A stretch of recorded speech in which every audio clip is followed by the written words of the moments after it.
তিনটা জায়গায় কেউ কাউকে মনে রাখবে না। এক নম্বরে হচ্ছে কিয়ামতের দিন যখন আমলনামা ছেড়ে দেওয়া হবে, আমলনামা যখন আকাশের ভিতরে এরকম ভাবে ছেড়ে দেওয়া হবে, দুনিয়ার ভিতরে করবেন কার জন্য করবেন আর না করবেন আমলনামার ভিতরে লেখা থাকবে দুনিয়ার ভিতরে মানুষ কার জন্য করেছেন, আল্লাহর জন্য, লোক দেখানোর জন্য। আমলনামা লেখা থাকবে দুনিয়ার ভিতরে মসজিদে দান করেছেন কার জন্য, আল্লাহর জন্য না লোক দেখানোর জন্য। আমলনামা লেখা থাকবে আল্লাহ তাআলা বলতেছেন মা ইয়ালফিযু মিন কাওলিন ইল্লা লাদাইহি রাকীবুন আতীদ। তুমি যা করতেছো সবকিছু লেখা হচ্ছে, সবকিছু লিপিবদ্ধ করা হচ্ছে, সবকিছু ভিডিও হচ্ছে, অডিও হচ্ছে, সবকিছু প্রমাণ থাকবে। মানুষ বলে দেখে বলবে মা লিহাদাল কিতাব লা ইউগাদিরু সাগীরাতাও ওয়ালা কাবীরাতাও ইল্লা আহসাহা ওয়াজাদু মা আমিলু হাদিরা। তারা বলবে হায় হায় এ কেমন আমলনামা, সব দিকে লেখা আছে। দুনিয়ার কেউ জানতো না, ঘরের ভিতরে অন্ধকার, কেউ ছিল না, আমি একা গোনা করছি, এটাও দিকে লেখা আছে। দুনিয়ার কেউ জানতো না, টেবিলের উপর থেকে খাতাটা নিচে নামে একটা সাইন দিয়ে ঘুষ নিয়েছে 10 লাখ 12 লাখ, এটাও দিকে লেখা আছে। দুনিয়ার কেউ জানতো না গভীর জমিতে মানুষকে বন জঙ্গলে নিয়ে গিয়ে তাকে নির্মমভাবে হত্যা করেছি, দেখছি এটাও লেখা আছে। কিয়ামতের দিন 3 শ্রেণীর মানুষ হবে, সেই সময় 3টা সময় হবে, কেউ কাউকে মনে রাখবে না।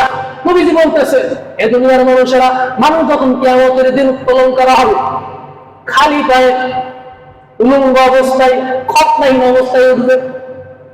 আম্মা জান আয়েশা প্রশ্ন করতেছেন ইয়া রাসূলুল্লাহ ইয়া হাবিবাল্লাহ আল আমরু আশাদ্দু মিন আন ইয়ানজুরা বা'দুহুম ইলা বা'দ।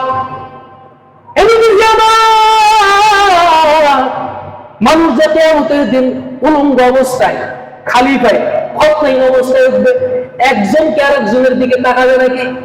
রাসূলুল্লাহ বলতেছেন আয়েশা আল আমরু আশাদ্দু মিন আন ইয়ানজুরা বা'দুহুম ইলা বা'দ। কিয়ামতের দিন এত পরিমাণ ভয়াবহ, এত পরিমাণ ভয়াবহ কঠিন অবস্থা হবে, একজন মানুষ আর একজন মানুষের দিকে তাকানো পর্যন্ত সময় পাবে না। আম্মা জান আয়েশা বলতেছেন ইয়া রাসূলুল্লাহ ইয়া হাবিবাল্লাহ ওই কঠিন কিয়ামতের দিন আপনি কি আপনার পরিবারের কথাও কি বলে যাবেন? নবীজি বললেন 3টা জায়গায় মানুষ কেউ কাউকে মনে রাখবে না। কয়টা জায়গায়? আরো জোরে বলুন কয়টা জায়গায়? নবীজি বলতেছেন আয়েশা 3টা জায়গায় কেউ কাউকে মনে রাখবে না। এক নম্বরে হচ্ছে কিয়ামতের দিন যখন আমলনামা ছেড়ে দেওয়া হবে, আমলনামা যখন আকাশের ভিতরে এরকম ভাবে ছেড়ে দেওয়া হবে, দুনিয়ার ভিতরে কুরবানি কার জন্য করলেন আর না করলেন আমলনামার ভিতরে লেখা থাকবে দুনিয়ার ভিতরে নামাজ কার জন্য করেছেন, আল্লাহর জন্য না লোক দেখানোর জন্য।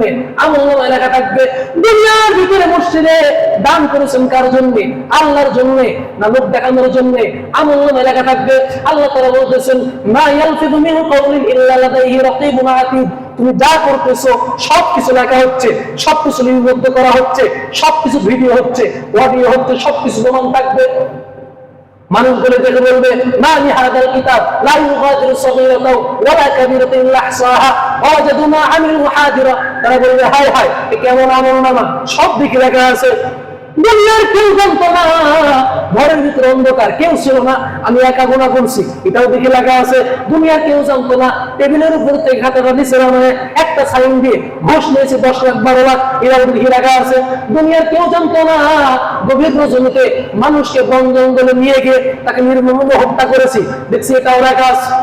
রাসূল বলতেছেন আয়েশা কিয়ামতের দিন 3 শ্রেণীর মানুষ হবে, সেই সময় 3টা সময় আসবে, কেউ কাউকে মনে রাখবে না।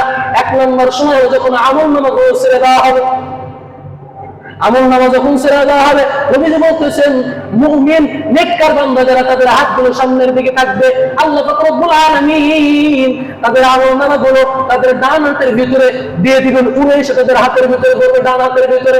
আর যারা বক্কার হবে, মুনাফিক হবে, ফাসিক হবে, কাফের হবে, দুনিয়ার ভিতরে নামাজ পড়তে লোক দেখানো, সবকিছু করতে সব লোক দেখানোর জন্য, বলে এই মানুষগুলোর হাতগুলো থাকবে পিছনের দিকে ঘোরানো, উল্টানো।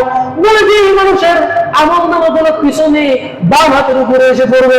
নবীজি বলতেছেন এমন অবস্থায় সবাই পেরেশান থাকবে, না জানি আমার আমলনামাটা ডান হাতে আসে না বাম হাতে আসে, সবাই ছুটাছুটি করবে আর নিজেকে বাঁচানোর জন্য চেষ্টা করবে। নবীজি বলতেছেন আয়েশা এই অবস্থায় কেউ কাউকে মনে রাখবে না, এমনকি আমি নবীজি পর্যন্ত স্বয়ং আমার পরিবারকেও মনে রাখবো না। নবীজি বলতেছেন 2 নম্বর হলো মিজানের পাল্লায় যখন আমলনামা ওজন করা হবে, সবাই পেরেশান থাকবে, না জানি আমার নেকের পাল্লাটা ভারী হয়, না জানি আমার পাপের পাল্লাটা ভারী হয়, সবাই পেরেশান থাকবে। নবীজি বলতেছে এই অবস্থায় আমি নবীজি কোনজন তোমার পরিবারের কথা মনে থাকবে না। নবীজি বলতেছে তিন নাম্বার হলো যখন জাহান্নামের উপর একটা পুল সিরাজ থাকবে, পুল